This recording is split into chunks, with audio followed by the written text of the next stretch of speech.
ये वाला जो क्वेश्चन है ये 2021 के प्रीलिम्स का है। तो इस क्वेश्चन में जो पूछा गया है R2 कोड ऑफ प्रैक्टिसेस के बारे में पूछा गया है। तो इससे पहले मैं ये बता देना चाहता हूँ कि कुछ जो इम्पोर्टेंट वीडियोस होंगी प्रीलिम्स के एंगल से वो अपने मैं टेलीग्राम चैनल पे शेयर करता हूँ। तो आप मेरा चैनल ज्वाइन कर सकते हैं और उसका लिंक मेरे डिस्क्रिप्शन बॉक्स में मिल जाएगा। तो इस पर्टिकुलर क्वेश्चन को डील करते हैं कि R2 कोड ऑफ प्रैक्टिसेस क्या है। तो इससे पहले एक इटिमोलॉजी होता है कि इटिमोलॉजी है कि वो वर्ड का नाम वैसा ही क्यों रखा गया। फॉर एग्जांपल आपका एक सवाल आया था 2000 शायद 19 या 2020 में। तो उसमें ये पूछा गया था कि 2019 में आया था मोस्ट प्रोबेबली। उसमें ये पूछा गया था कि इनमें से कौन सा जो वेटलैंड है वो मैन मेड है। तो उसका आंसर था कोडाई कनल। रीज़न बिंग आप इटिमोलॉजी से सॉल्व कर सकते थे कि कोडाई कनाल में जो वर्ड है कनाल, कनल वर्ड वो कैनाल से आया, कैनाल मैनमेड होता है, तो वहाँ से आंसर उसका निकल सकता था। तो उसी तरह एटिमोलॉजी से बहुत सारे सवाल को भी सॉल्व कर सकते हैं।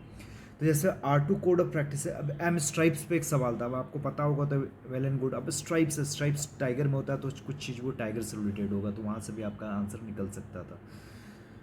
और यहाँ पे R2 देखिए तो R2 में मतलब कि 2 R आ रहा है, तभी नाम इसका R2 रखा गया होगा। जब नाम रखा जाता है कुछ सोचना समझ के रखा जाता है।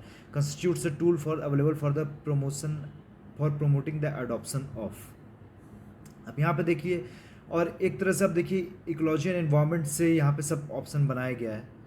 तो इकोलॉजी एंड एनवायरनमेंट, अब यहाँ पे देखिए क्या है, ecological responsible practices in electronic recycling industry, ecological management of wetland of international importance under Ramsar Convention, sustainable cultivation of agricultural crops और EIA in exploitation of natural resources। अब यहाँ पे देख लीजिए सबसे पहले कि 2 R कहाँ का आ रहा है। अभी wetland of international important Ramsar में एक ही R आ रहा है। यहाँ पे भी एग्रीकल्चर क्रॉप्स डिग्रेडेड लैंड में आपका एक भी R नहीं आ रहा है। EIA में नेचुरल रिसोर्सेज में एक R आ रहा है। और यहाँ पे देखेंगे तो एक रिस्पॉन्सिबल रिसाइकलिंग 2 R आ रहा है। तो मोस्ट प्रोबेबली अब आपका आंसर यही होना चाहिए। और सब इन्वायरमेंट से रिलेटेड है। अगर कुछ इन्वायरमेंट से नहीं रिलेटेड होता तो आप बोल सकते हैं कि अच्छा इन्वायरमेंट से रिलेटेड ही आंसर होगा, क्योंकि यूपीएससी का वो फेवरेट एरिया होता है।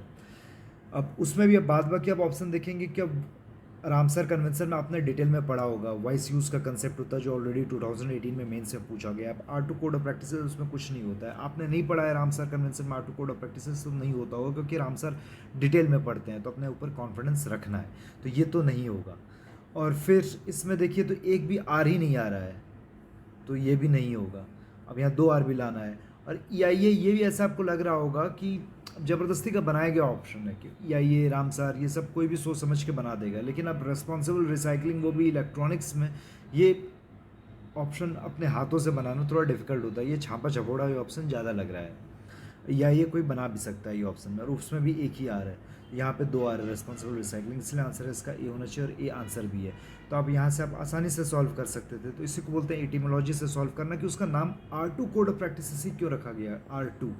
तो यहाँ पर रिस्पॉन्सिबल रिसाइकलिंग की वजह से रखा गया। तो ये आपको स्ट्राइक कर गया। और इस तरह एक सवाल होता ही होता है कि आपका ये एटिमोलॉजी से बन जाए। सो दिस इज़ ऑल, यहाँ पे इस वीडियो को एंड कर रहा हूँ।